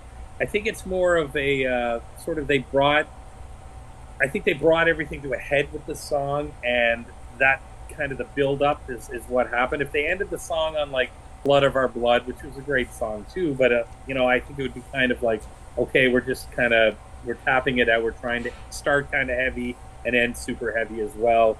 I like this. I think it's okay.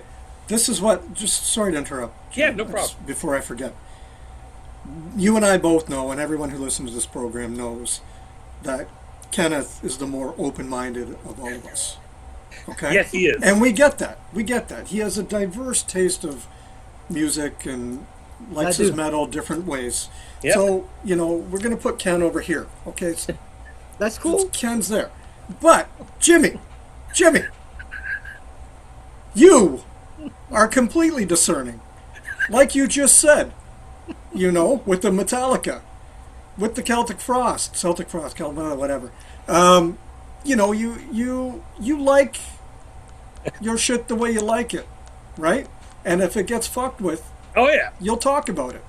He will. And yeah, I am blown away that you're okay with this band. And I'm not calling you out here. It's just an anomaly. It's an anomaly. So either you're in love with Mealy and you send him love notes every other week, oh man, or you've just been bewitched by the music. And I get it. I mean, it does what it does competently, right? Yeah. It does Arch Enemy better than Arch Enemy. Yeah, I guess. I have, I think this is better, and I know this is better than the last Destruction album. I like the last Destruction album. It didn't make my top 15. I think this is better. Is it better than the last Sodom album? No. No. Better record. Sodom was my number 2 pick. Yeah, no. Okay. If this came out Sodom in is what you're on. 2025, Sodom has no change. if this had come out last year, would this have Right. made your list? Oh, this is right now. This is well. I mean, it's early in the year, but yeah, this is in my top 15 right now.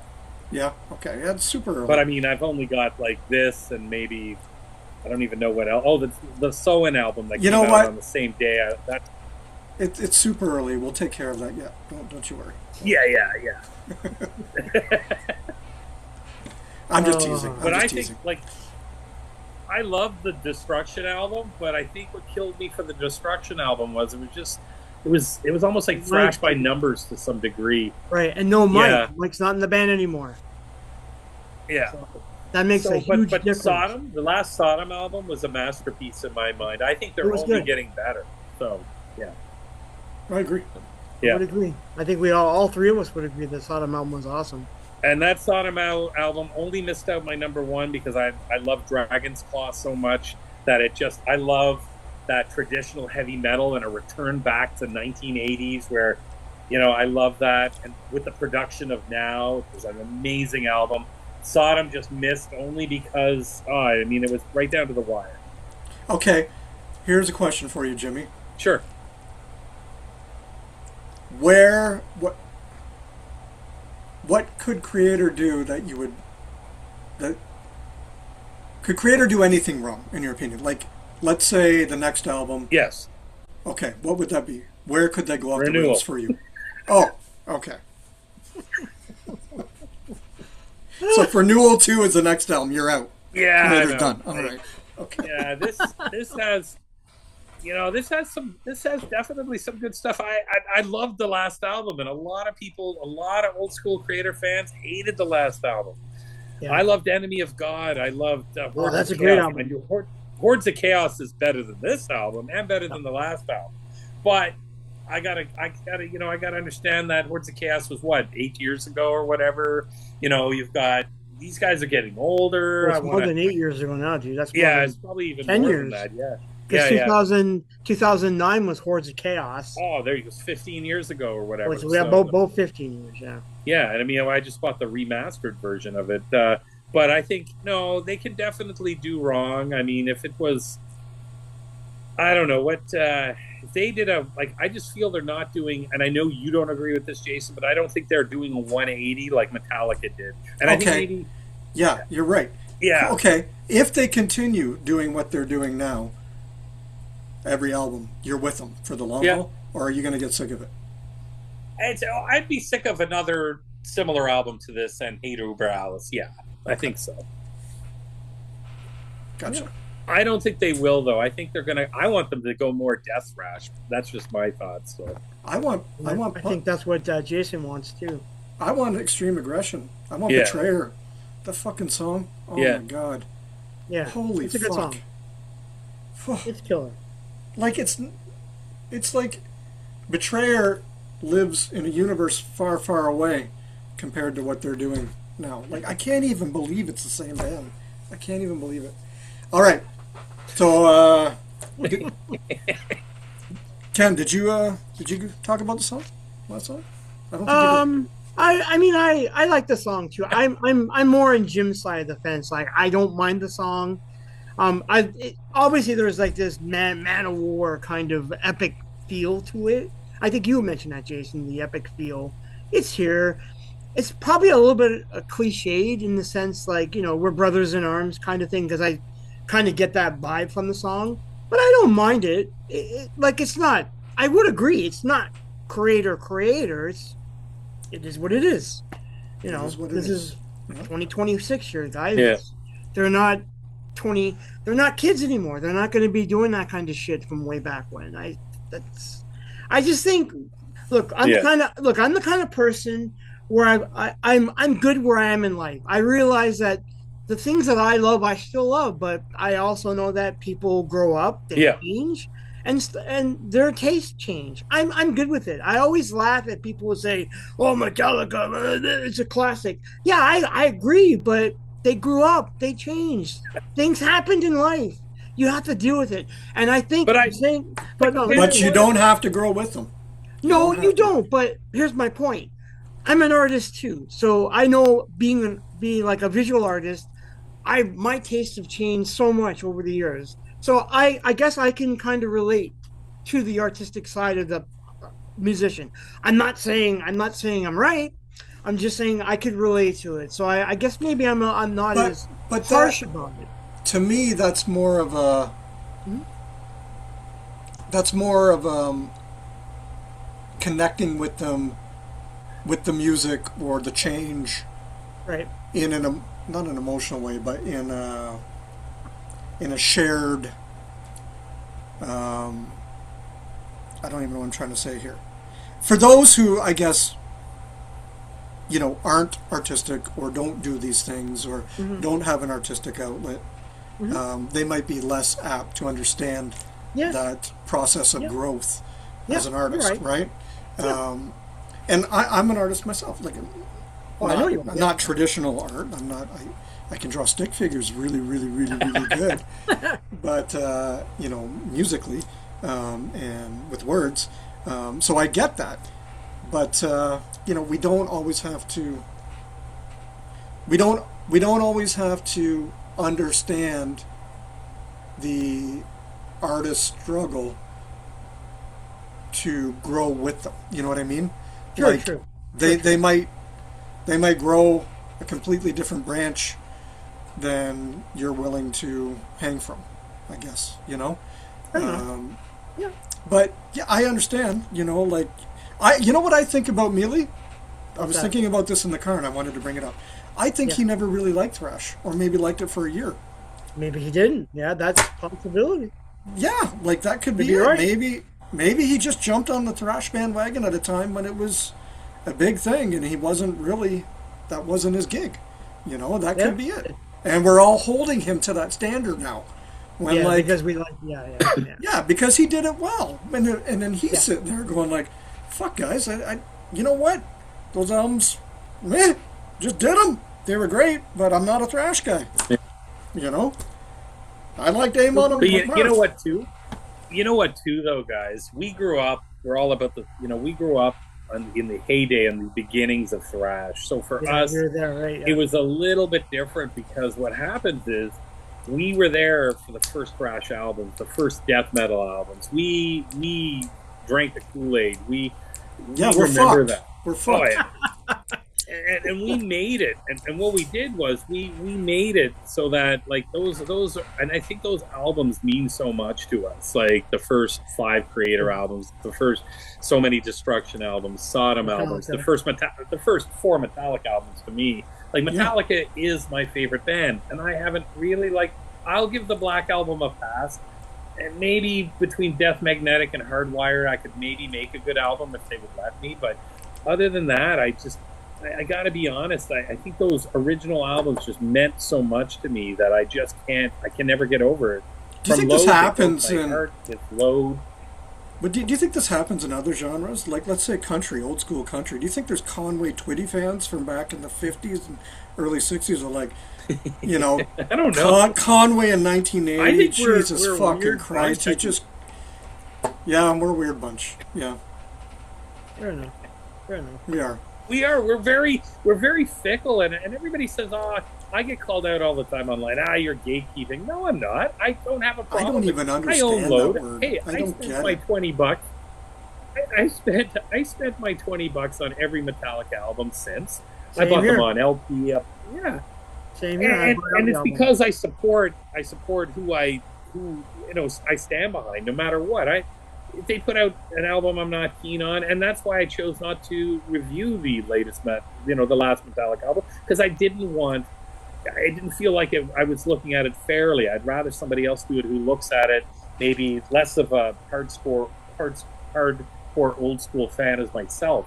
And Yeah. I gave them a 7 on that. And technically, if that was any other band, I probably like it better.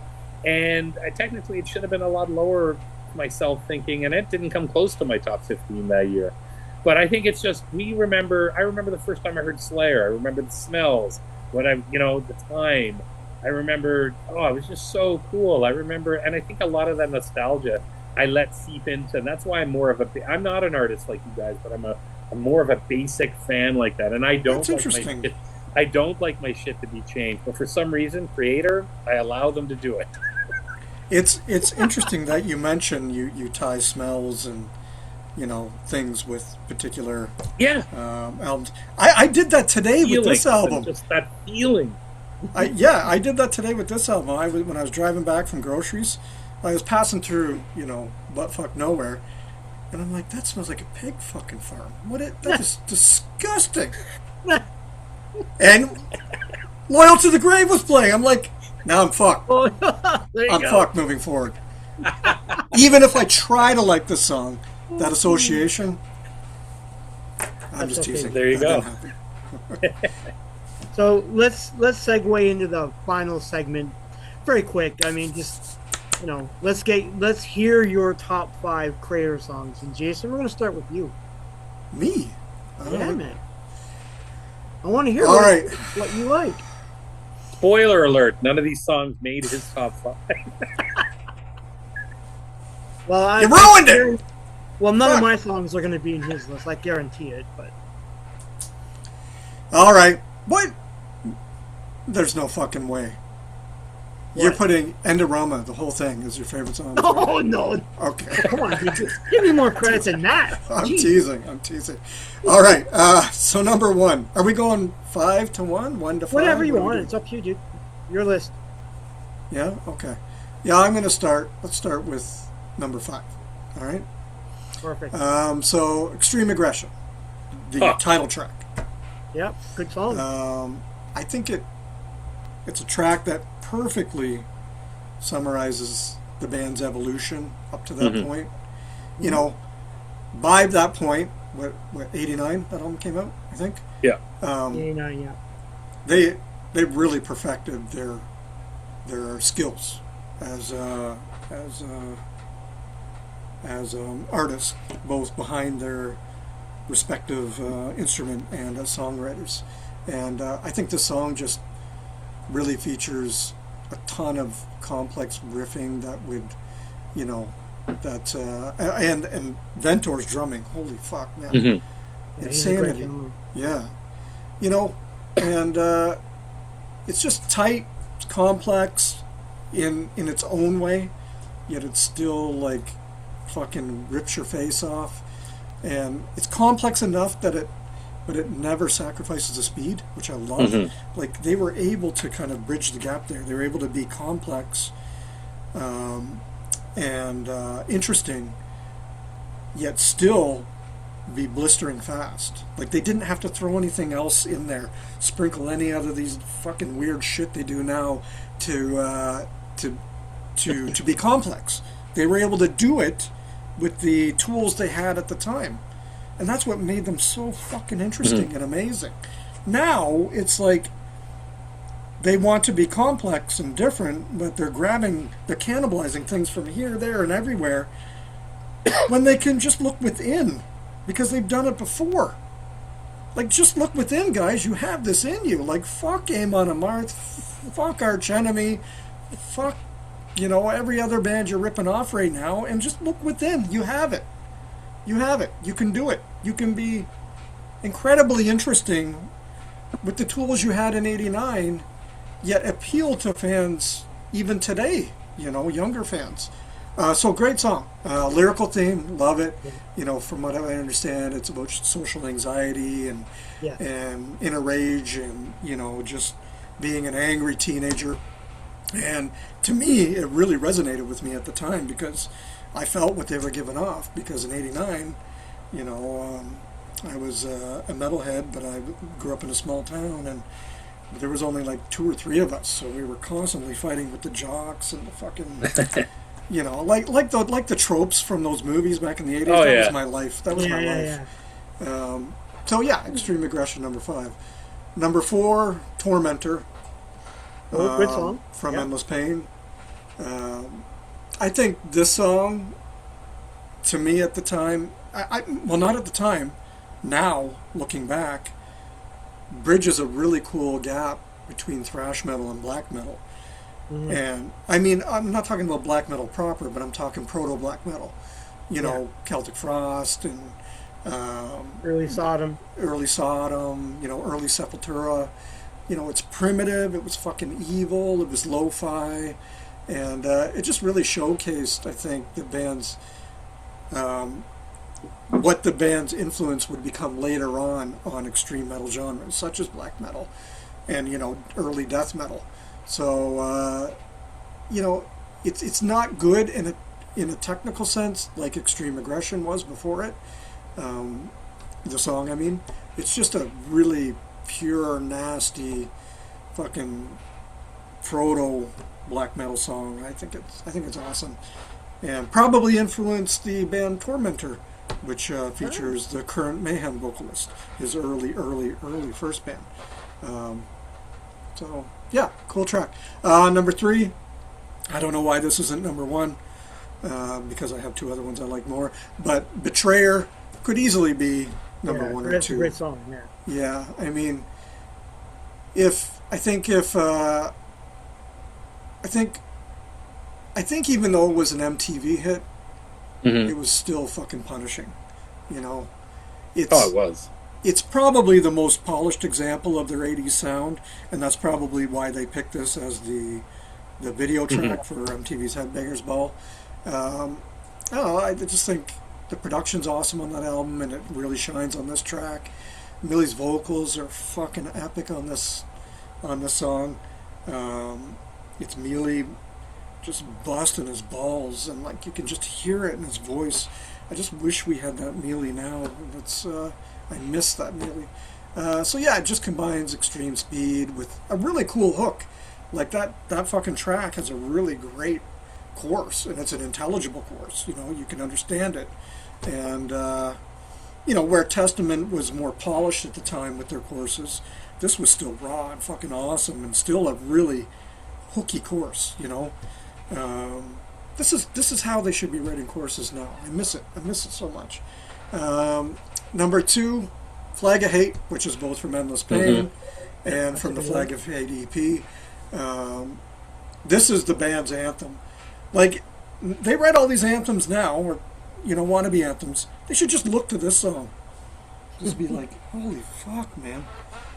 We used to write some really cool anthems. Because this one is awesome. It's raw, unpolished. It's incredibly catchy, like the new stuff's trying to be. It has some chant-along choruses, those, but not like the poppy ones that they do now. Like, these are just fucking fist-pumping, just pure metal choruses. Time to raise the flag, all that, just fucking good. I think this is the song that first introduced the band's mascot, the Demon Head. And, yeah, it is. Yeah, and I've seen them live twice. I saw them in Norway, not last summer, the summer before. Yeah, they mainly played the new shit, but they played the song. And, they gave it a bit of a newish Kreator vibe to it, which sucked, but it was still cool to hear live, and I think it's a really cool track. It just marries their kind of early punky roots with speed metal, and has a bit of a technical edge that would carry over, into Extreme Aggression and Coma Souls. So number 2, number 1. Number 1. For 1, then. Yep. Pleasure to Kill. Title track. Yep. Like the definitive Kreator song. Yeah. If anyone tried to tell you otherwise, if everyone's like, no, it's from Uber Alles, no, you kick them in the balls right away, because, and then you punch them in the mouth, because no fucking way. This just represents the band. This is where they move from kind of sloppy to, what's a good descriptor? What does this song do to me? Terrifying. Like, this track scares me, at the time. I heard Extreme Aggression first, so when I went back and listened to the early stuff, this song scared the shit out of me, and I love that about this track. It's just, it's relentless, has a really great tempo that just drives all the way through. It's got that chopping riff, that riff is amazing. Yeah, it's just, I don't know, man. It's chaotic. The tempo is constant. I I don't know. Just probably. I think. I don't know. I think it's heavier and faster than any of the American thrash at the time, like either Slayer or Metallica at that time. I would say that. That's fair to say. And I think, we give all the credit to Slayer and Metallica for that. But I think Pleasure to Kill fucking blows it out of the water as far as aggression. And that's it. That's my list. Cool. Great list, dude. Cool. Jimmy, go for it. Yeah, mine. So I've got my number 5 would be from Coma of Souls. I'll go with When the Sun Burns Red. Good song. Yes. I mean, that's a killer track. I could have picked People of the Lie is one of my favorites too, but I got to go with the first song, When the Sun Burns Red. Number 4, one of my favorite albums, one of my favorite probably in my top 20 thrash albums, and that's Hordes of Chaos, from Hordes of Chaos. That song just, I mean, I know it's anthemic. I've seen it live. Like, I haven't seen it live, but I've watched it live, and the crowd just gets into it. Amazing song. My number 3, Enemy of God, from the album Enemy of God. Yep. Another great song. My number 2 is from my favorite Kreator album of all time, which would be Extreme Aggression and the title track. Jason said it all with Extreme Aggression. And my number 1 is the exact same as his. Pleasure to Kill is like the first time I heard Slayer's Haunting the Chapel. I think I heard that EP comparison. And Live Undead. And I think it just freaked me out. Like, I remember, you guys remember when Slayer was considered, oh my God, you listen to Slayer, you're a friend of Satanist. Yeah. So when I listened to Haunting the Chapel, I remember thinking to myself, oh my God, should I even really be liking this? But I liked it. and I was having that thought of like, wow, because I mean, Kill 'Em All was great, but it was a little bit more pedestrian, not quite as satanic as some of the Slayer stuff.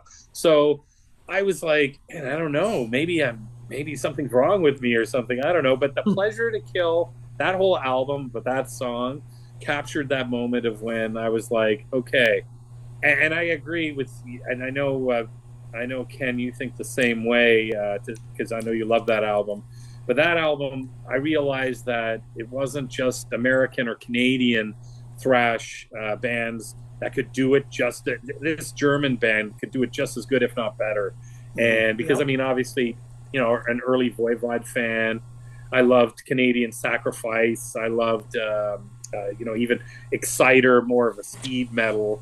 But still, like, I thought the Canadian bands brought it as well. Razor, the first Razor album I ever bought was Evil Invaders.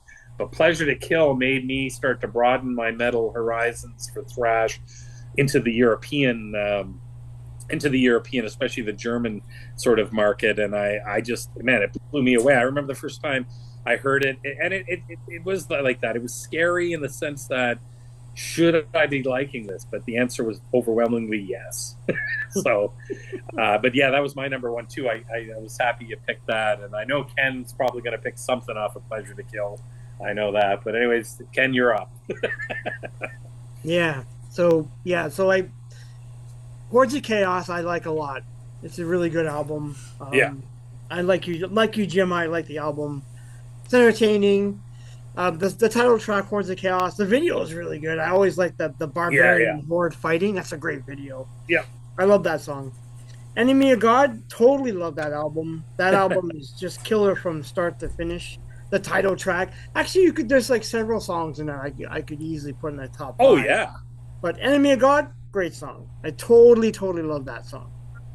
Now, the one song you guys don't have in there is I have Violent Revolution at number 3, which I totally love that song, and it was the return to their thrash roots after Endorama. I've noticed a lot of people will say that they'll kind of like mention Violent Revolution a lot. Oh yeah, which is interesting. And it's the first album that actually has Sammy on the album as well when he joined the band. But that's a really good song. I like that song a lot. Well, even the return of the zombie mascot, like, Yes. you know, that's Endorama right. is Endorama the one with the trees? Like, Yes. yeah, like I mean, just that it was like slap right in your face. Here we're back, you know, like, and I don't mind Endorama. It was more gothy, but I liked. I loved that Violent Revolution's awesome. Yeah. Yeah, it's a great song. It's a great song. And number 2 for me is Coma of Souls. Oh yeah. I love that album. I like it a lot. Yeah, Coma of Souls is great, but there's several songs as you mentioned, Jim, that you could easily pick. Yeah. To me in a top 5. And I'll just make this quick. But Pleasure to Kill, number 1. Obviously, you can't go any other way. Sorry to say, if you're like an old school thrash fan, it's got to be your number 1. And it was the very first album we picked when we started Thrashcast. We went with Pleasure to Kill, and yeah, we all loved it. And it's such a great album. And you know, that album could easily hold up to anything from early Slayer, early Metallica. Like it could easily hold up to that. It's evil sounding. The lyrics are like all about murder, death, horror. Like it's got all of it in there. They don't hold back. With that song. And I love that cover. That cover is awesome. The cover. The interesting part of it, and you know, Jason will appreciate this, is the fact that you know, wasn't Varg wearing the shirt after he killed Euronymous there? He changed in the car, and he was wearing a Pleasure to Kill shirt. Yeah, that's right. That's right. Infamous. Yes. So yeah, crazy. That's my top 5. Good list, guys. I have a quick, funny story. Just a quick one about Kreator. It's just very relevant. So I grew up in a really small village. There was probably maybe 200 people in this village, of that. And there was this kid that lived down the street from me. And he was maybe a year or two younger than me. And I never really hung out with him because he was always kind of the weird kid. And his dad coached our baseball team when we were young. So I knew the kid, right? Like, we were on the same baseball team, and we hung out occasionally and went to school with him. And, you know, as I grew into metal, it was obvious in my village who the metalhead was, because I had long hair. Suddenly this kid grew his hair out, wearing a leather jacket, and metal shirts, and tight pants, and, you know, fucking high tops. And so I'm walking down the street one day, and he lived like on the next corner, maybe like 5 houses down, across the street, a corner house.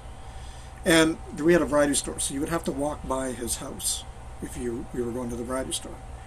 So I'm walking with my buddy Daryl, and we both got super long hair, you know, we're all fucking metaled up. We're going to the store for something.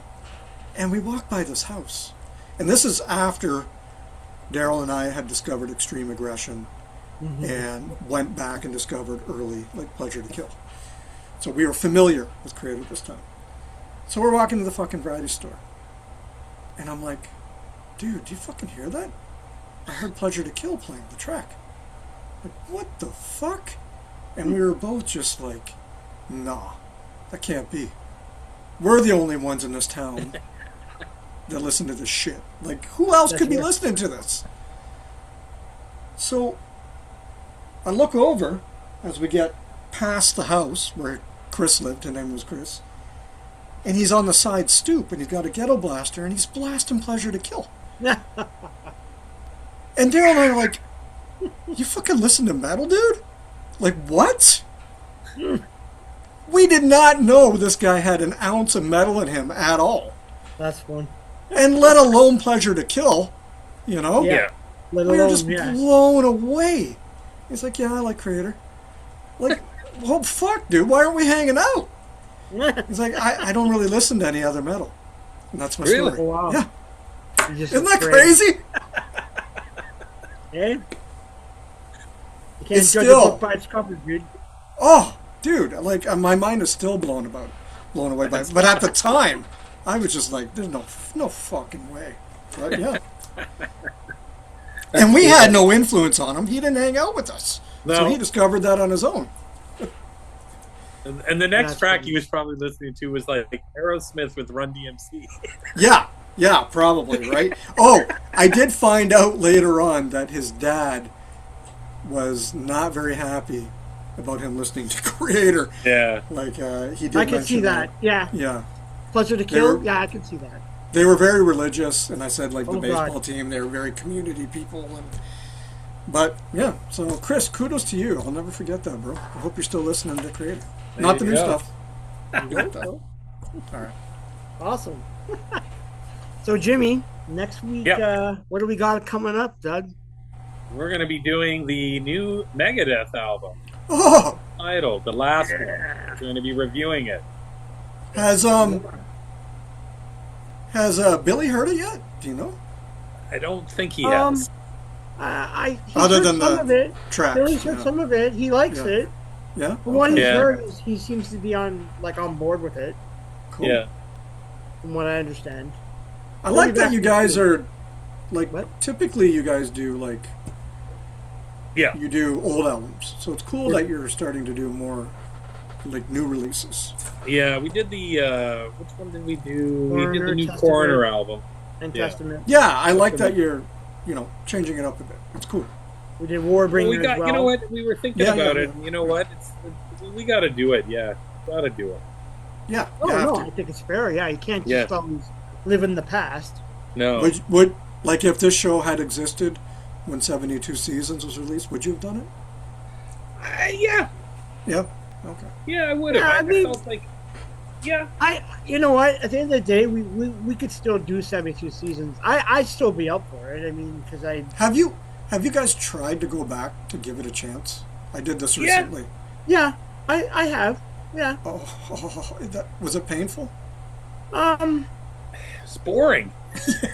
Yeah, I think what Jim's saying is right. It's boring. Like there's things I like about it. I would agree with Jimmy was saying, and this might be a really good like a future topic for Thrashcast to look at the last three albums and then pick maybe out of all three 10 albums, songs. there's actually enough songs to make one good album. I agree. I'm starting to have that same opinion. Like you Yeah. take Hardwired, Spit Out the Bone is a great song. That song and probably the first half I think of Hardwired. The first if I'm half is thinking better right. than the second half. Yeah. Yeah, and then the problem with Metallica, it gets so long in the tooth. Like they have long songs, Too plus long. they have too many. My viewpoint is, do not go past 10 new songs on your album. You have 10 songs. No, If you 8. want to put It should be 8, dude. Yeah. 8, but I want to rate it out of 10. So if I like 7, it's Okay. a 7 out of 10. And, Okay. and I don't mind added bonus. If you want to put, what I would do if I was Metallica, if I was, and I know they don't have to worry about selling albums, but for me, No. throw on 2 songs from a show that they did back in, even Dave Mustaine was playing for them. Who cares? Like, just, you throw 2 songs that we haven't heard, like 2 songs that we haven't heard live from a certain show, I would just buy it. I mean, I'm buying it anyway, so I guess it doesn't matter. Yeah. Yeah. That's I only good. asked because I tried to go back and I couldn't do it. And I love Hardwired. I reviewed it for Brave Yeah. Roots, and I gave it a 10 out of 10. I fucking wow. love that album. I love that Yeah, album. Hardware is great. I like that album too. I think that and Death Magnetic, between the two, have for me That a great Magnetic's album. awesome. Yeah. Yeah. But see, And I'm I know gonna say Billy. this. Billy loves Death Magnetic. He's I'm just gonna say this: they should have brought out Death Magnetic right after the Black album. yeah. It would have been a different trajectory. I don't think Load Absolutely. for me, for fans. I think maybe by then the Black album, all the teeny boppers that were loving, all the girls in the clubs and stuff, and they were dancing to Enter Sandman. I think none of them even cared about old Metallica, and none of them really. They probably picked up Load and went, "What the hell is this?" and didn't like it anyways. It's So- funny that with this discussion, we didn't even mention Saint Anger. It's like everyone's forgotten about No. that one. It's But like, you it know I doesn't think exist. it doesn't exist in my mind. I Yeah. don't like Load. Load broke my heart. Saint Anger was no surprise. By the time Saint Anger came out, it didn't bother me because I was like, you know what, this is garbage anyway. No, I'm sorry, dude. Once I heard Invisible Kid, I was like, that's it, I'm out. I couldn't. No. No, it's a horrible That album. drumming, the drumming. Yeah. We don't have to Like go The early 2000s were a weird time. Yeah. Yep. You're right. All right, we're going on a whole nother tangent. I got to pee. Yeah, I know. That's so- a whole new rabbit hole. Yeah. before we get out, before we close the show out, I just wanted to mention that Jason and I will be recording this week, so you will get a new episode of Metal Monsters Rockers. We got a cool one for you. Yeah, we do. We got something good cooked up with that. That's a good. Jason came up with a really good idea. Like, oh, that's great. Let's do it. So we're gonna do that. Great. It'll be fun. It'll be fun. Yeah. And then Kreator will go up this weekend, and then next week we will have Megadeth. So that should be a lot of fun. Awesome. And I got my ban. My Facebook ban got lifted, so I'm oh, did good it? to Oh, post good. now. Even better. Yeah. I didn't even know you were banned. I got banned for reciting.